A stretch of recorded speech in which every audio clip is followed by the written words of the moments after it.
नमस्कार दोस्तों। शिक्षण विधियों का इस बार एक भी वर्षन आपका नहीं छूटेगा। हम बात कर रहे हैं हिंदी शिक्षण विधियों की। 500 महत्वपूर्ण प्रश्न लेकर आए हैं और आज तक चाहे रीट एग्जाम हो, चाहे सीटेट हो, चाहे किसी भी राज्य का टेट एग्जाम हो, थर्ड ग्रेड हो, हिंदी से सेकंड ग्रेड हो, फर्स्ट ग्रेड हो, कोई सा भी एग्जाम आप उठाकर देख लेना, ये 500 प्रश्न है। इनसे बाहर एग्जाम के अंदर क्वेश्चन आपको देखने को नहीं मिलता है दोस्तों। हमने 100 प्रश्न देख लिए थे भाग नंबर 1 और भाग नंबर 2 के अंदर। हिंदी शिक्षण विधियां 500 प्रश्न के नाम से प्लेलिस्ट बनी हुई है, वहां पर दोनों भाग आपको मिल जाएंगे। आज हमारा रहेगा भाग नंबर 3, जिसके अंदर 101 से 150 तक के जो प्रश्न है हिंदी शिक्षण विधियों के, वो देखने वाले हैं। तो चलते हैं दोस्तों इस क्लास की ओर। आप सभी से मेरा अनुरोध रहेगा कि वीडियो को लाइक, शेयर और जो नए साथी है चैनल को सब्सक्राइब करें। पीडीएफ प्राप्त करने वाले ऐप डाउनलोड करके वहां से पीडीएफ स्टोर से प्राप्त कर सकते हैं। पहला क्वेश्चन 101 नंबर। जब पहले वाले विचार बाद में व बाद वाले विचार पहले लिखे जाते हैं तो वह विचारों को प्रस्तुत करने की कौन सी विसंगति है मित्रों।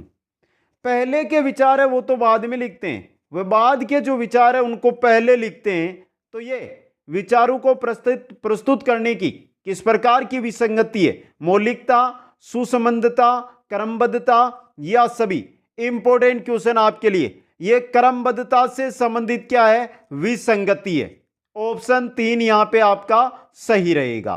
क्वेश्चन नंबर 2 102 देखिए मित्रों, हिंदी की कक्षा में प्राय हिंदीतर भाषी बच्चे हिंदी सीखने में अनेक कठिनाइयों का सामना करते हैं, क्योंकि हिंदी की जो कक्षा है उसके अंदर हिंदीतर भाषी बच्चे हैं, वो हिंदी सीखने में हिंदीतर भाषी, ये नहीं हिंदी वाले, हिंदीतर, हिंदी से अलग वाले, अनेक कठिनाइयों का सामना करते हैं। क्यों करते हैं मित्रों? ऑप्शन देखिए, प्राय हिंदी और उनकी मातृभाषा इस रचना में अंतर होता है, वे मन लगाकर हिंदी नहीं सीखते, हिंदी सीखने के प्रति उनमें अरुचि होती है, या हिंदी बहुत कठिन भाषा है। बताइए, हिंदीतर भाषी बालक और हिंदी की कक्षा, कठिनाई का मुख्य कारण है वो देखिए, हिंदी और जो बच्चे हिंदीतर उनकी जो मातृभाषा है उसमें क्या है? संरचना में अंतर है, इसी वजह से उनको अनेक कठिनाइयों का सामना करना पड़ता है। 1 नंबर ऑप्शन सही रहेगा।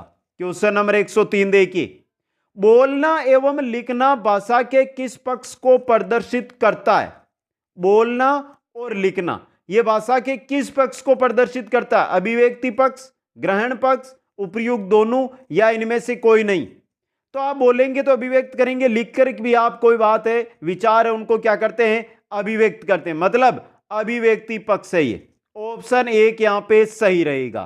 क्वेश्चन नंबर 104 देखिए, भाषा विकास को प्रभावित करने वाला कारक है इनमें से कौन सा है? परिपक्वता है, प्रेरणा है, स्वास्थ्य है, या उपरोक्त सभी है? तो बताइए, भाषा विकास को प्रभावित करने वाले कारक की बात हो रही है, तो परिपक्वता, प्रेरणा और स्वास्थ्य, ये तीनों के तीनों भाषा विकास को क्या करते हैं? प्रभावित करते हैं मित्रों। तो उपयुक्त सभी, 4 नंबर ऑप्शन यहां पे सही रहेगा। नेक्स्ट क्वेश्चन में चलते हैं। क्वेश्चन नंबर 105 देखिए, बच्चों में भाषा पर्वा तथा तार्किक शक्ति का मूल्यांकन करने हेतु उपयुक्त है। बच्चों के अंदर भाषा का पर्वा और जो तार्किक शक्ति है इसका मूल्यांकन करने के हेतु क्या उपयुक्त है? लिखित परीक्षाएं, मौखिक वार्तालाप, व्यक्तित्व परीक्षण, या इनमें से कोई नहीं? क्या है मित्रों? भाषा पर्वा और तार्किक शक्ति का अगर आप मूल्यांकन करना चाहते हैं तो उसके लिए उपयुक्त रहेगा मौखिक वार्तालाप। 2 नंबर ऑप्शन सही रहेगा। नेक्स्ट क्वेश्चन की ओर चलते हैं। क्वेश्चन नंबर 106 देखिए, बच्चों में बोलने के कौशल का मूल्यांकन करने के लिए निम्न में से कौन सी विधि उपयुक्त हो सकती है? बच्चों के अंदर आप बोलने का जो कौशल है उसका मूल्यांकन करना चाहते हैं तो कौन सी विधि उपयुक्त होगी? देखिए, पहला, बच्चों के बीच परिचर्चा कराई जाए। ऑप्शन 2 है, बच्चों का एक एक कर कक्ष में किसी पाठ्य वस्तु पर भाषण कराया जाए। तीसरा है, शिक्षक स्वयं बच्चों से वार्तालाप करें, या उपरोक्त सभी? तो मित्रों यहां पर देखिए क्या कहा गया है कि बच्चों में बोलने का जो कौशल है उसका मूल्यांकन, तो तीनों के तीनों सही है, तीनों के तीनों है जो उपयुक्त विधियां हैं बोलने के कौशल के मूल्यांकन की, उपयुक्त सभी। 4 नंबर ऑप्शन आपका सही रहेगा। नेक्स्ट क्वेश्चन में चलते हैं। क्वेश्चन नंबर 107 देखिए, बच्चों में पढ़ने की समझ का मूल्यांकन करने के लिए निम्न में से कौन सा तरीका उपयुक्त है।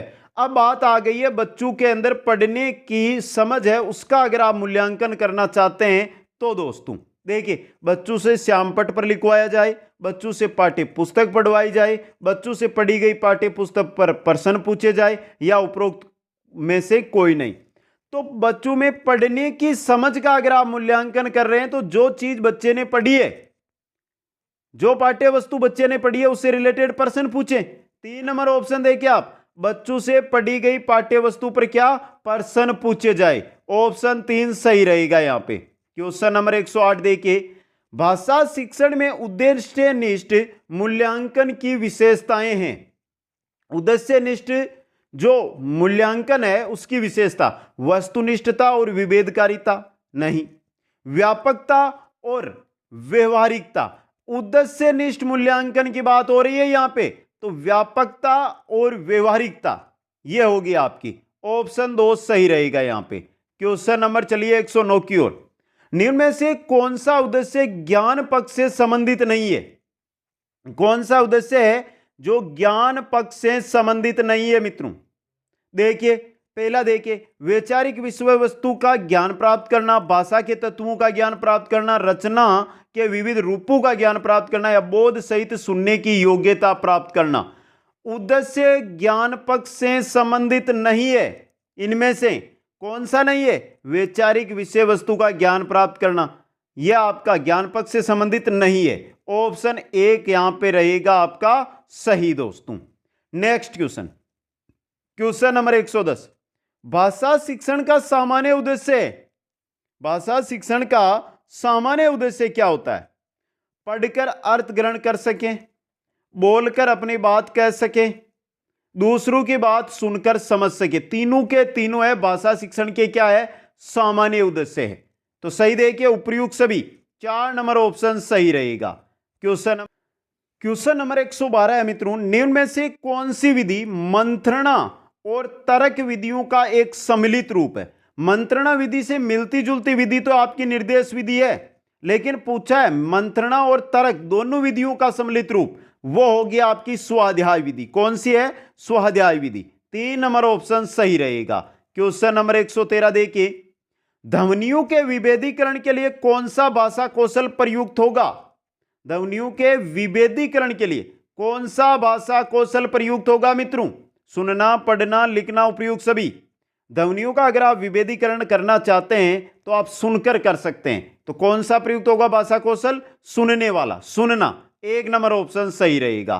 क्वेश्चन नंबर 114 देखिए, आदर्श विधि है, आदर्श विधि है अनुकरण विधि का परिष्कृत रूप, प्रश्नोत्तर विधि का परिष्कृत रूप, निर्देश विधि का परिष्कृत रूप, या उपरोक्त सभी।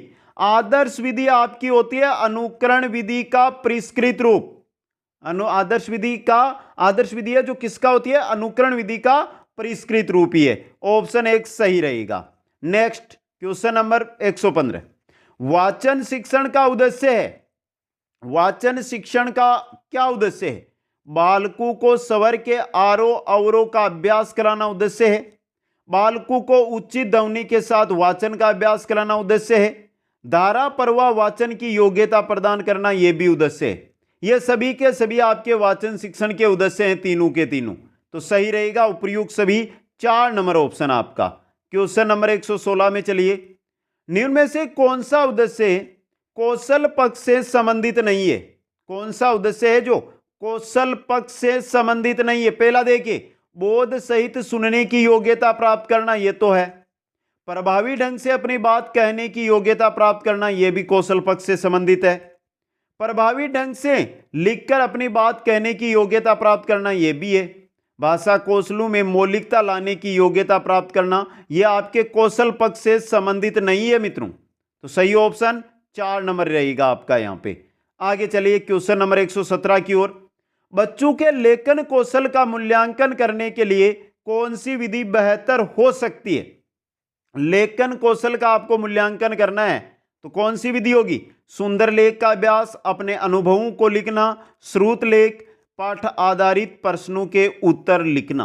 लेखन कौशल का मूल्यांकन करने के लिए सबसे उपयुक्त विधि वो है कि उनसे अपने अनुभव लिखवाए जाए, अपने अनुभव को लिखना। 2 नंबर ऑप्शन सही रहेगा। क्वेश्चन नंबर 18 में चलिए, 118 नंबर क्वेश्चन देखिए, प्राथमिक स्तर पर कौन सा भाषा शिक्षण का उद्देश्य नहीं है। बात हो रही है प्राथमिक स्तर की, कि प्राथमिक स्तर पर भाषा शिक्षण का उद्देश्य नहीं है। कौन सा नहीं है मित्रों? विभिन्न संदर्भों में भाषा का प्रभावी प्रयोग करना, स्पष्टता एवं आत्मविश्वास के साथ अपनी बात कहना, वर्णमाला को क्रम से कंठस्थ करना, ध्वनि संकेत चिन्हों का संबंध बनाना। अब पूछा है कि प्राथमिक स्तर पर कौन सा भाषा शिक्षण का उद्देश्य नहीं है। ये देखिए, वर्णमाला को क्रम से कंठस्थ करना ये उद्देश्य नहीं होता है। 3 नंबर ऑप्शन आपका सही रहेगा। आगे चलिए, क्वेश्चन नंबर 119 में, छात्रों की निम्न उपलब्धियों के प्रबंधन हेतु सही उपाय। छात्रों की निम्न उपलब्धियों के प्रबंधन हेतु सही उपाय बताना। पहला है, शिक्षा का माध्यम प्रारंभ से ही मातृभाषा या क्षेत्रीय भाषा में रखा जाए, शिक्षण विधियों में परिमार्जन किया जाए, छात्रों के ज्ञानात्मक पक्ष को उत्तम बनाया जाए। मतलब जो निम्न उपलब्धियां उनके प्रबंधन के ये तीनों उपाय है, तो सही रहेगा उपयुक्त सभी 4 नंबर ऑप्शन। आगे चलिए, क्वेश्चन नंबर 120 में, एक अध्यापक कक्षा में एक विषय को कई शैलियों में रचना करना बताता है, छात्र उनमें से एक शैली को अपनाता है। यह विधि कौन सी है? आदर्श विधि है, प्रश्नोत्तर विधि है, प्रवचन विधि है, या सभी है? बहुत सारी शैलियां अध्यापक ने बताई, छात्र ने एक शैली है वो अपनाई और उसको सीख लिया, मतलब आदर्श विधि का प्रयोग हो रहा है। ऑप्शन 1 सही रहेगा यहां पे। आगे चलिए, क्वेश्चन 121 में, शिशु की लेखन क्रिया की शुरुआत होती है। शिशु की जो लेखन क्रिया है उसकी शुरुआत टेढ़ी मेढ़ी लाइनों से या लकीरों से, सुंदर आकारों से, शुद्ध शब्दों से, या इनमें से कोई नहीं। टेढ़ी मेढ़ी लकीरों से शिशु की लेखन प्रक्रिया की शुरुआत होती है। ऑप्शन 1 सही रहेगा। क्वेश्चन नंबर 122, सभी छात्रों में सीखने की क्षमता होती है, भिन्न भिन्न, समान, 1 एवं 2 दोनों, या दोनों में से कोई नहीं। सभी छात्रों के अंदर सीखने की क्षमता, आप और आपके पास बैठे हुए दोनों के अंदर भिन्न है मित्रों, तो सभी के अंदर क्या होती है? सीखने की क्षमता अलग अलग, भिन्न भिन्न होती है। ऑप्शन 1 सही रहेगा। क्वेश्चन नंबर 23, हिंदी शिक्षण को प्रभावशाली बनाने का साधन है, पाठ्य पुस्तक है, मानचित्र है, ब्लैक बोर्ड है, या उपरोक्त सभी है। अगर हिंदी शिक्षण को आप प्रभावशाली बनाना चाहते हैं तो ये तीनों के तीनों क्या है? प्रभावशाली बनाने के साधन है, उपयुक्त सभी। 4 नंबर ऑप्शन सही रहेगा। क्वेश्चन नंबर 124 है, भाषा पढ़ाने में पाठ्य पुस्तक क्या है? भाषा पढ़ाने के अंदर जो पाठ्य पुस्तक है वो एक साधन है मित्रों। इंपॉर्टेंट क्वेश्चन है, ये बहुत एग्जामों में आया हुआ है। ऑप्शन 1 सही रहेगा। नेक्स्ट में चलते हैं, उपचारात्मक शिक्षण का तात्कालिक लक्ष्य है। जो उपचारात्मक शिक्षण होता है उसका तात्कालिक लक्ष्य क्या होता है मित्रों? बताइए। छात्र की अधिगम समस्या तथा कठिनाई को हल करना। यही, अगर आप उपचारात्मक शिक्षण दे रहे हैं तो उसका तात्कालिक लक्ष्य यही होता है कि जो सीखने से संबंधित समस्या है और जो कठिनाई है उसका जल्द से जल्द तुरंत उसका क्या किया जाए? हल किया जाए। तो ऑप्शन 1 यहां पे क्या हो गया? आपका सही हो गया। आगे चलिए, क्वेश्चन नंबर 126 में, उच्च प्राथमिक स्तर पर कविता शिक्षण के लिए कौन सी विधि अपनाई जाती है? अब बात हो रही है यहां पर कविता शिक्षण की, कि उच्च प्राथमिक स्तर पर कविता शिक्षण के लिए कौन सी विधि? गीत विधि, अभिनय विधि, व्याख्या विधि, या उपरोक्त सभी विधियां? वैसे तो सभी विधियां हैं, लेकिन यहां पे देखिए कविता शिक्षण के लिए कौन सी विधि अपनाई जाती है? तो अपनाई जाती है आपकी व्याख्या विधि। ऑप्शन 3 सही रहेगा यहां पे। आगे चलते हैं, क्वेश्चन नंबर 127 के अंदर, एक बालक में भाषा अधिग्रहण करते समय सर्वप्रथम प्रयोग होता है किसका? भाषा समझ का, ध्वनियों का, निरर्थक शब्दों का, या शुद्ध उच्चारण का? एक बालक में भाषा अधिग्रहण करते समय सबसे सर्वप्रथम प्रयोग होता है निरर्थक शब्दों का दोस्तों। 3 नंबर ऑप्शन आपका सही रहेगा। क्वेश्चन नंबर 28 देखिए, 128 नंबर क्वेश्चन है कि मौखिक रचना के विविध रूप से संबंधित विषय वस्तु नहीं है। मौखिक रचना के विविध रूप से संबंधित विषय वस्तु नहीं है। कौन सी नहीं है? संवाद है, वर्णन करना है, वाद विवाद है, पत्तर नहीं है मित्रों। तो 4 नंबर ऑप्शन आपका यहां पे सही रहेगा। क्वेश्चन नंबर 129, लिखित रचना के विविध रूप है, जो लिखित रचना है उसके विविध रूप आपको बताने। लिखित रचना के विविध रूप, कहानी, कहानी कहना, पहेलियां पूछना, सहस्त्र वाचन। तो लिखित रचना के रूपों की बात करें तो सिर्फ यहां पर कहानी ही है। ऑप्शन 1 सही रहेगा। क्वेश्चन नंबर 130 देखिए, निम्न में से क्या ग्राह्यात्मक कौशल का एक स्वरूप है? ग्राह्यात्मक जो कौशल है उसका स्वरूप बताना है आपको। कौन सा यहां पे मिसप्रिंट है या शुद्ध है मित्रों? यहां पे लिखा गया सुनना, बोलना, लिखना या ये सभी? सुनना, ग्रहण, ग्रहण करने से रिलेटेड सुनना है। बोलना तो आप अभिव्यक्त कर रहे हैं, लिखने में भी आप अभिव्यक्त कर दे, तो ऑप्शन 1 आपका यहां पे सही रहेगा।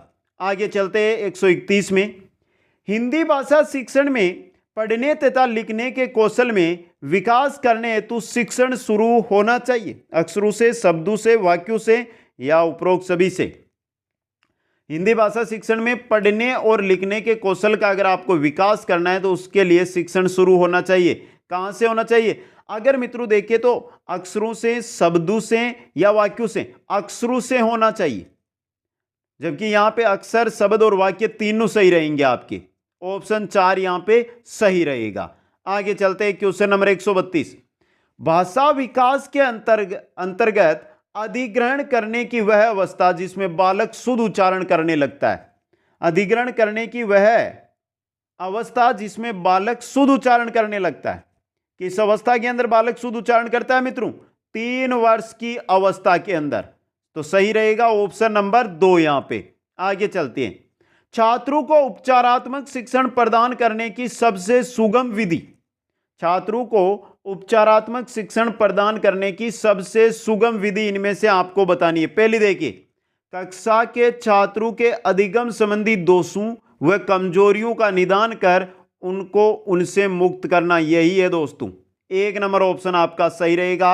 इंपॉर्टेंट क्वेश्चन है ये आपके लिए। आगे चलते हैं क्वेश्चन नंबर 134 की ओर, कहानी शिक्षण में किस बात को ध्यान में रखना आवश्यक है? कहानी शिक्षण के अंदर किस बात को ध्यान में रखना आवश्यक है? कथा वस्तु बालकों के स्तरानुसार हो, उसमें गतिशीलता व क्रमबद्धता हो, कथा वस्तु में भयानकता व विविधता क्या हो? न हो। देखिए यहां पे न हो, समझे मित्रों? तो उपयुक्त सभी आवश्यक है। यहां पे 4 नंबर ऑप्शन आपका सही यहां पे रहने वाला है। आगे चलिए क्वेश्चन नंबर 135 की ओर, मूल्यांकन से तात्पर्य क्या है? यह मूल्यांकन सतत चलने वाली प्रक्रिया मूल्यांकन है। छात्रों के व्यवहार की परिवर्तन की जो जानकारी देती है वो भी मूल्यांकन है, और जो उद्देश्य है उनकी पूर्ति का सीमांकन कौन करता है? मूल्यांकन करता है। मतलब उपयुक्त सभी, यहां पर भी 4 नंबर ऑप्शन सही रहेगा। क्वेश्चन नंबर 136 है, कौन सी परीक्षा अच्छे और कमजोर बालकों में भेद स्थापित करने में सक्षम है? कौन सी है? निबंधात्मक है, वस्तुनिष्ठता है, मौखिक है या उपयुक्त सभी है? अच्छे और कमजोर बालकों में भेद स्थापित करने में सक्षम होती है वस्तुनिष्ठ परीक्षा। कौन सी होती है? वस्तुनिष्ठ परीक्षा। ऑप्शन 2 सही रहेगा यहां पे। क्वेश्चन नंबर 137, कहानी बच्चों को बहुत पसंद है। कहानी शिक्षण में एक अध्यापक को किस उद्देश्य पर विशेष बल नहीं देना चाहिए? घुमाकर पूछा गया क्वेश्चन है। पहला, कहानी के द्वारा बालक जीवन की सुंदरता के दर्शन होते हैं, इस पर तो बल देना चाहिए। कहानियां ही एक सबसे अच्छा साधन है जो बालकों का मनोरंजन करती है, इस पर बल नहीं देना चाहिए मित्रों। ऑप्शन 2 यहां पे सही रहेगा आपका। आगे चलते हैं क्वेश्चन नंबर 138, निम्न में से कौन सा अपेक्षित व्यवहार परिवर्तन भाषा के तत्वों का ज्ञान प्राप्त करने से संबंधित नहीं है? निम्न में से कौन सा अपेक्षित व्यवहार परिवर्तन है जो भाषा के तत्वों का ज्ञान प्राप्त करने से संबंधित नहीं है मित्रों? वह सुनी हुई सामग्री का विषय जान सकेगा, विद्यार्थी भाषा के तत्वों का पद जान सकेगा, विद्यार्थी भाषिक तत्वों के भेदक लक्षणों का ध्यान में ला सकेगा, वह उनमें से अशुद्धियों को पहचान सकेगा। अब देखिए, अपेक्षित व्यवहार परिवर्तन भाषा के तत्वों का ज्ञान प्राप्त करने से संबंधित नहीं है, तो पहला ही नहीं है। वह सुनी हुई सामग्री का विषय वस्तु जान सकेगा, तो इससे क्या मतलब है? ऑप्शन 1 यहां पे सही रहेगा। आगे चलते हैं क्वेश्चन नंबर 139 की ओर, निम्न में से वैचारिक विषय वस्तु का ज्ञान प्राप्त करने से संबंधित नहीं है। वैचारिक विषय वस्तु का ज्ञान प्राप्त करने से संबंधित कौन सा नहीं है मित्रों? यहां पे तथ्य एवं घटनाएं हैं, सामान्य ज्ञान है, जीवनी अनुभूतियां ये भी है, सहस्वर वाचन नहीं है, ये नहीं है दोस्तों। तो 4 नंबर ऑप्शन आपका सही रहेगा। नेक्स्ट क्वेश्चन है, भाषा संप्रेषण का माध्यम है। समाज में किसी भी भाषा के मौखिक रूप का महत्व सर्वाधिक होता है। निम्नलिखित में से कौन भाषा की मौखिक अभिव्यक्ति के प्रकारों में सम्मिलित नहीं है? मौखिक अभिव्यक्ति के प्रकारों में कौन सा सम्मिलित नहीं है मित्रों? कहानी लेखन, वार्तालाप, वाद विवाद और कहानी कथन। अब बात हो रही है मौखिक अभिव्यक्ति की, तो कहानी लेखन मौखिक होता है क्या? नहीं होता है। तो ऑप्शन 1 सही रहेगा यहां पे। क्वेश्चन नंबर 141, सुनना भाषाई कौशल का प्रथम सोपान है। क्यों है सुनना प्रथम सोपान? देखिए ऑप्शन, आरंभ में बालक अपने माता पिता को बोलते हुए सुनता है और धीरे धीरे उनका अनुकरण करने लगता है, इसी वजह से भाषाई कौशलों में सुनना प्रथम सोपान होता है। ऑप्शन 1 सही रहेगा। क्वेश्चन नंबर 142, प्रभावी ढंग से बोलकर अपनी बात कहने की योग्यता प्राप्त करने से संबंधित विषय वस्तु नहीं है। कौन सी नहीं है? ध्वनियां, वार्तालाप, कविता पाठ या भाषण? तो ध्वनियां मित्रों, ध्वनियां। प्रभावी ढंग से बोलकर अपनी बात कहने की योग्यता प्राप्त करने से संबंधित विषय वस्तु ध्वनियां नहीं है। वार्तालाप है, कविता पाठ है, भाषण भी है। ऑप्शन 1 सही रहेगा। क्वेश्चन नंबर 143, छात्रों में लेखन कौशल के विकास हेतु भाषा शिक्षण में उपयुक्त उपाय है। लेखन कौशल के विकास हेतु भाषा शिक्षण में उपयुक्त उपाय, पहला, छात्रों के अपने स्थान पर बैठने का उपयुक्त ढंग, छात्रों के द्वारा कलम पकड़ने का तरीका, छात्रों द्वारा अक्षरों को सुडौल बनाने की तकनीक। तो लेखन कौशल के विकास हेतु भाषा शिक्षण में ये तीनों के तीनों उपाय है, उपरोक्त सभी। 4 नंबर ऑप्शन सही रहेगा। क्वेश्चन नंबर 144 देखिए, छात्रों में लेखन कौशल का विकास करते समय एक शिक्षक को ध्यान रखना चाहिए। किसका ध्यान रखना चाहिए? देखिए, शिक्षक छात्रों के समक्ष स्वयं भी उपयुक्त लेखन प्रस्तुत करें। लेखन कौशल का विकास करने से पूर्व शिक्षक को वर्णमाला का अभ्यास कराना चाहिए।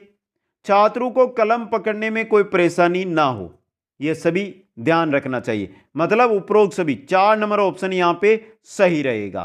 क्वेश्चन नंबर 45, मनुष्य के भावों एवं विचारों के पारस्परिक आदान प्रदान का माध्यम क्या है? भावों और विचारों के पारस्परिक आदान प्रदान का माध्यम होती है आपकी भाषा। तो ऑप्शन देखें कौन सा है? 2 नंबर ऑप्शन आपका यहां पे सही रहेगा। नेक्स्ट क्वेश्चन में चलते हैं। क्वेश्चन नंबर 146, 146 नंबर क्वेश्चन क्या कह रहा है? निम्न में से प्रभावी ढंग से बोलकर अपनी बात कहने की योग्यता प्राप्त करने का अपेक्षित व्यवहार परिवर्तन नहीं है। व्यवहार परिवर्तन किसमें नहीं है वो आपको बताना। पहला, वह संदर्भ के अनुसार शब्दों, मुहावरों, लोकोक्तियों को बोलने में प्रयोग कर सकेगा, यह तो है। वह व्याकरण की दृष्टि से बोलने में सही भाषा का प्रयोग कर सकेगा, यह भी है। वह निजी भावों और विचारों को स्पष्ट, सरल और प्रभावपूर्ण ढंग से बोलकर अभिव्यक्त कर सकेगा, यह भी है। वह औपचारिक व अनौपचारिक कथन में भेद कर सकेगा, यह अपेक्षित व्यवहार परिवर्तन नहीं है मित्रों। तो 4 नंबर ऑप्शन यहां पे सही रहेगा। आगे चलिए क्वेश्चन नंबर 147 की ओर। निम्न में से क्या भाषा कौशल की विशेषता है? भाषा कौशल की विशेषता बतानी है। पहली, भाषा कौशल का विकास प्रशिक्षण तथा अभ्यास द्वारा किया जाता है, सही है। भाषा कौशल संप्रेषण का क्या है? प्रमुख साधन है। भाषा कौशल के माध्यम से शाब्दिक अंतःक्रिया होती है, यह भी सही। तीनों के तीनों भाषा कौशल की विशेषताएं।